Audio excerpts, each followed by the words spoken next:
Sometimes you lack conviction. Sometimes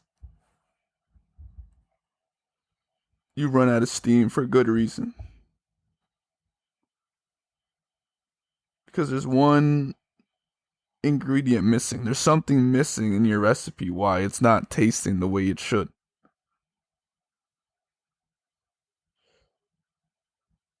Now, looking around, hearing others and hearing myself too, my own self talk, I truly believe there's only one crime that's so big that no one would dare ever think about doing it. There's one crime that scares people to death. Something that we know once you commit this crime, once you're convicted, there's no turning back.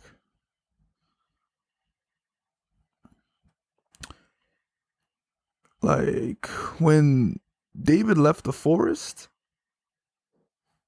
and he came and seen Goliath, he was like, yo, what's happening? He talked to Saul. And Saul was telling him what the situation is, what he's able to do and what he's not able to do. He's like, nah, let me try. Nah, you can't. You don't got what it takes. Not with that weapon, not with that gear, not at all, actually. You're just not fit. You're not qualified. But then David committed a crime. You see, God, first thing when he walked up to Abraham, when he talked to Abraham, he was just like, yo, I need you to commit a crime. When,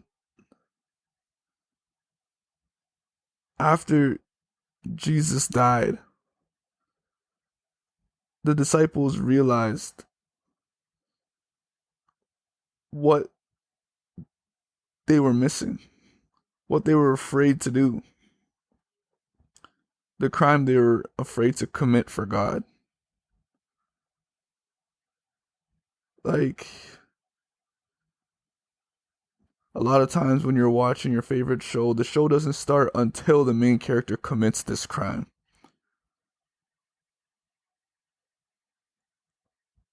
Are we allowed to believe in ourselves?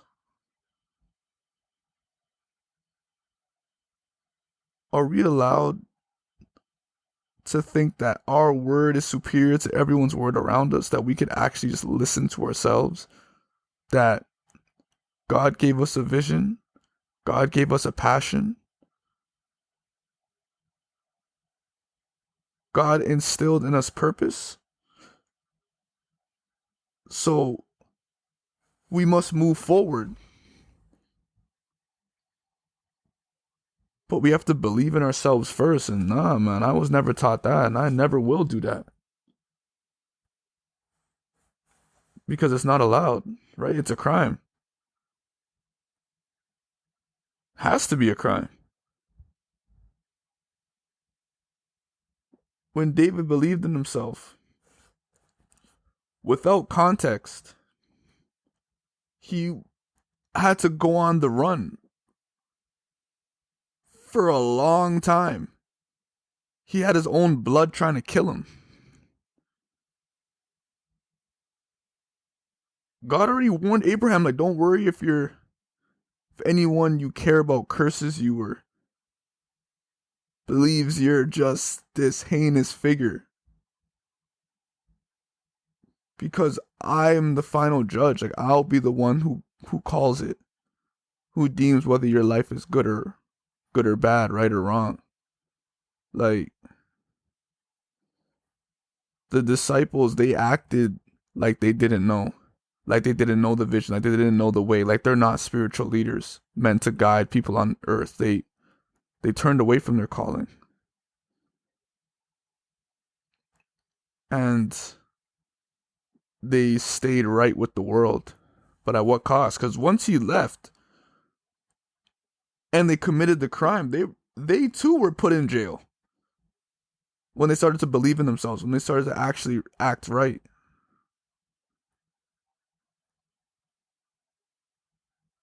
Like, my favorite scene in Matrix, but it's one of those scenes. It's one of them ones, like everyone knows. Come on now, lock in. But when they're trying to help Neo bag that he's the one, and he finally takes the pill, and he's there, and he's just getting started, and they're showing him like, yo, this is how life is from now on. Like, you can't go back to thinking or acting in the way that you used to. It's not going to work like that. It can't fly. It literally can't. You can't do it, or else you're going to mess everything up. You know now. You can't act like you don't know, because you know.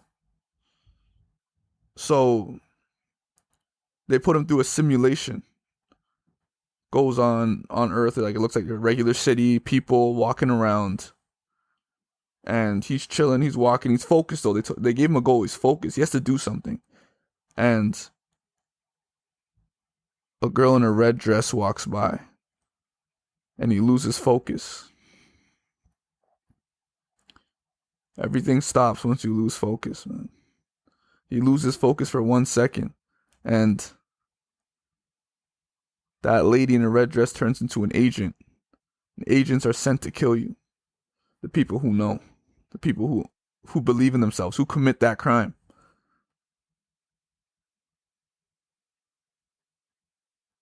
And he's like, I don't understand. And he's like, well, you better understand, because you can't make that mistake. Once you know what's right, once you understand what to do, you can't look towards anybody else. And it's not because anyone is set out to get you, but there are principalities and powers meant to keep you down. And they don't want you believing in yourself. That's their crime. Like, the devil's law is he doesn't want you believing in yourself. Because in you is Jesus Christ. In you's that spirit. In you's that calling, that vision, that belief. Like, in you is what's going to enhance this world and bring peace and love. It's like, nah, we don't need that. He wants to throw you off your game. So once you look towards someone else, he will use that loss of focus, that hesitation,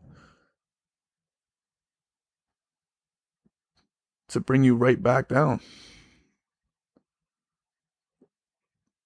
Like, when we're thinking of achieving goals or becoming someone or something, like, we always glorify the highs. We always idolize how much money we're going to make. How much, like, who we're going to marry, or the status and the notoriety. We need to start idolizing the lows. We need to start idolizing the persecution. We need to start you need to start glorifying what it means to remain steadfast in your faith, that what you're going to do will happen. Because if you look, every single time someone believes in themselves, the world turns into a dark, dark place. The world turns into your enemy. Can't keep looking left and right like you always have. Me and my cousin were walking to the CN Tower, and we were hating for absolutely no reason. Talking about, this isn't one of the biggest structures in the world. They're capping, and just look at the way it's built. Like, it doesn't even make no sense. They were just begging. And we're like, honestly, this building right here is taller than it. And it looked taller than it from our perspective, because it was really close to us. But me and him both knew once we stand under that CN Tower, it's going to look way taller than anything we see right now. Even though a lot of buildings around us may seem like it can bang with it, it cannot.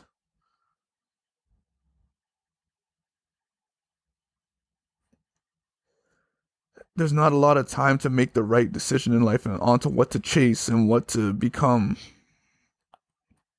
But you understand which one is right. But that one's also going to take the longest to climb. It's also going to take longer to get there because the ones in your face, you can kind of start right now and see success and you'll get the instant gratification. But we had to walk to the CN Tower too. Like, first you have to make it to where you want to go. You have to kind of put yourself in that direction. Then you have to make it there. Then you have to climb all the way up. It's a longer journey. It's a harder journey. And throughout all this time, like all that time, Jesus was in the wilderness, hungry, starving, the temptation's there. And the weaker he got, the stronger the temptation. That you're going to be tempted. You're going to be filled with discourage and indecision and loneliness and all these things, but that just means that you're a leader. And that means that you're on the right path, but we can't look at life the same way we've always have. We can't let our emotions and our thoughts dictate our next move. Another thing we were talking about is like, once you grow and you enhance your mind and you gain more knowledge and wisdom, it's like, now I'm on top of that building. And the way I see things is different now from when I was at the bottom. You're here now. But in life, we can't see, it's not on everyone's face. There's not a certain overall, or we don't know where everyone's at. So you can be on top of that building right there and talking to someone on the ground. But you could think you guys are on an even level. And now when you give in to them and you want to stop believing in yourself, when you give in to them, you get brought down. It's like when you go around, you're talking to people, it's like you don't really resonate with them. You don't really understand where they're coming from because they're looking at things a completely different way. You're saying, no, it's this. You're saying, no, are you crazy? It's that. Like, because you're on two different perspectives. I'm like, so how do you talk to someone? How do you communicate with somebody who doesn't have the same perspective as you? He said, take a picture and send it to them. This is what I see. Take action. We can all say it's this or it's that, but we'll know who's right by the action, by the fruit. We'll know. Take action based on your perspective, but that means you have to believe in yourself, because anyone you believe in, you gain their eyes. And you see things maybe how you used to see things. They can bring you down, or you find leaders or mentors who have an even higher perspective. But the highest is God, eternal perspective.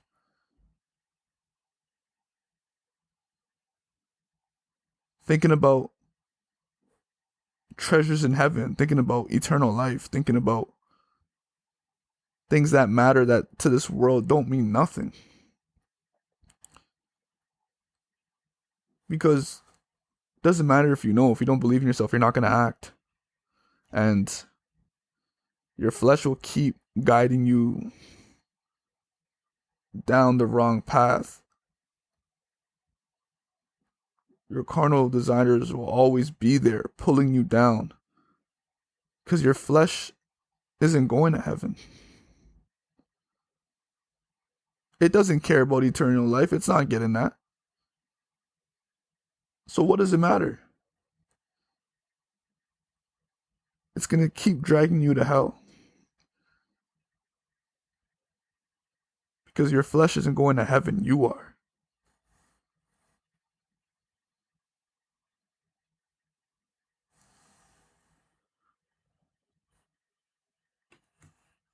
A lot of us are afraid. Talking about myself. A lot of us are afraid, man. We make fun of people who are scared of the dark. But if I do this, what will happen next if I actually go for this dream? Or what if I take this chance and I end up not in a place where I want to be? Or how can I do this and expect what these people are going to think? Like, I don't know what they're going to think. I need to know. I need to know. To, to always have a need for control. I need to know this. I need to just be in control of what these people think. I need to be in control of what my life will look like in the next couple years. I need to always know that I'm going to be safe financially, safe with my love for others or my circle, my friends. Like, you're scared of the dark. It's the same thing. You're scared of not knowing what will happen next. It's essentially what being afraid of the dark is.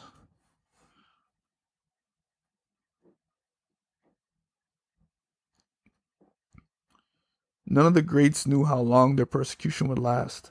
A lot of greats were discriminated against, persecuted, hated, beaten, just belittled for a lot of their life. Once they started believing themselves, that was the rest of their life. But it led to us being able to have that free will, that freedom to choose now. They didn't know when it was going to end, but they're not afraid. Or even if they are afraid, there's a time for everything. Courageous people, they are afraid too. It's not that they're courageous because they have no fear. No, they have fear. They have as much fear as you. But they know when it's time to fear the wrong things and the right things. They fear God. They fear what happens if they don't do it. They fear that the people that are following them won't make it to their destiny because they're not taking that next step. You got to choose your fear. You can't fear God and fear the world. They're not on the same side.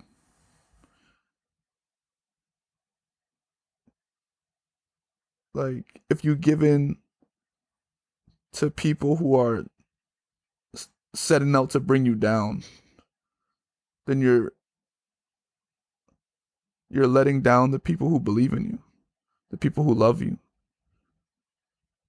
the people who truly wish for you to do better.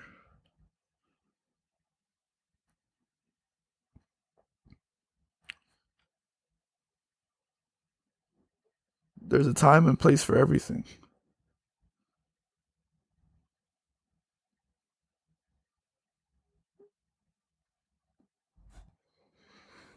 And right now,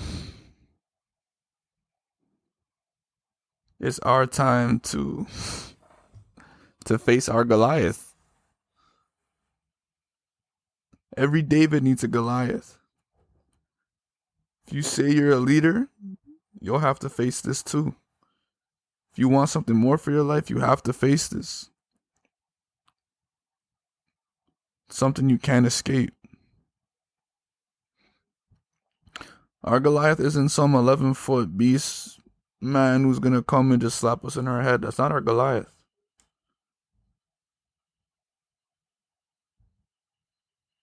Our Goliath is when David was talking to Saul. That's us talking to who used to run the show. That's us trying to convince ourselves that we can do this. The fight with Goliath took 2 seconds. There was a longer conversation going on with him and Saul versus the fight with Goliath. He knew he could do it. Deep down, you know. But the hardest fight is going to be convincing yourself that you can, and you can't do it with words alone. You have to do it with action. You gotta You got to put your foot down eventually. Like, Goliath is that programming in your mind, that constant fixation on negativity, on doubt, on that you can't do it. That's our Goliath. It's no longer fun and games.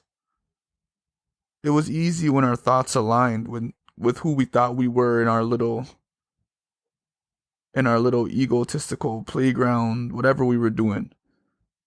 It's easy when our emotions, when we're riled up, when we're ready. It's easy when our mind is working with us and not against us. But what happens when it's the opposite? What happens when you know the answer is yes, but something's telling you no? Something that you believe is supposed to be on your side, but it's not. What are you going to do then?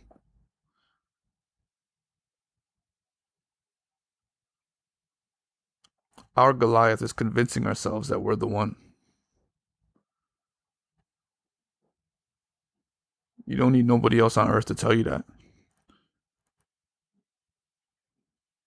Because the one above already declared so.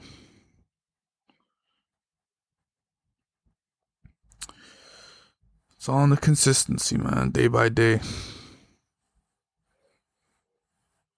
Day by day, every day, man.